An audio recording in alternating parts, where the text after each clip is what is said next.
C'est une bien triste nouvelle que nous apprenons aujourd'hui. Claude Sarraute, célèbre femme de lettres et journaliste française s'est éteinte à l'âge de 95 ans dans la nuit du 19 au 20 juin 2023. Connue pour ses nombreux romans édités aux éditions Plomb et Flammarion mais aussi pour avoir participé à l'émission Les Grosses Têtes aux côtés de Philippe Bouvard puis Laurent Ruquier, la formidable Claude Sarraute s'est éteinte chez elle à l'âge de 95 ans, dans la nuit de lundi à mardi.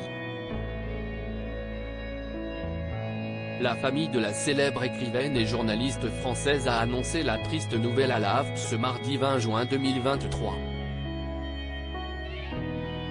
Fille de l'avocat Raymond Sarraute et de l'écrivaine d'origine juive russe Nathalie Sarraute, décédée à 99 ans, Claude Sarraute a vu le jour 24 juillet 1927 dans le 16e arrondissement de Paris. Elle grandit entourée de ses deux sœurs Dominique et Anne. Adolescente, elle étudie à la faculté de lettres et de droit à Paris avant de décrocher une licence d'anglais. Elle s'essaye un temps à la comédie avant de finalement abandonner. Ce n'est qu'un peu plus tard qu'elle décide de se lancer dans le journalisme. Elle commence par travailler pour le Sunday Express, en 1954 puis en tant qu'éditorialiste pour Le Monde. L'année 1991 la voit s'essayer pour la toute première fois au journalisme télévisé.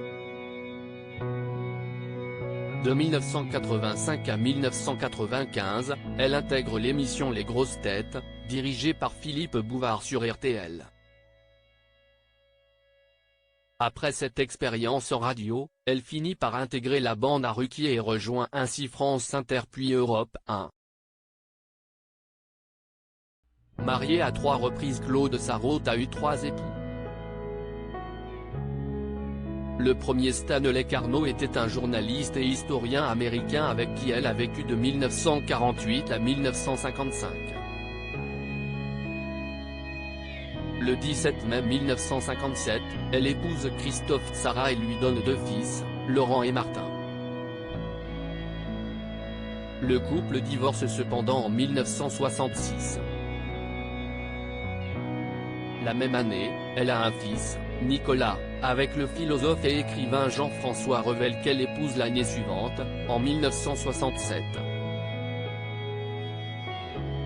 Un an plus tard, le couple a une fille, Véronique.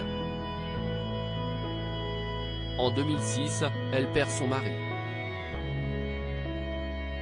Aujourd'hui, le monde du journalisme et de la littérature perd une de ses plus célèbres figures. Malgré la fatigue engendrée par les années, Claude Sarraute n'aura jamais cessé de nous faire rêver au travers de ses romans et de nous faire rire grâce à son franc-parler rafraîchissant. Nos plus sincères condoléances à la famille et aux amis de cette grande dame.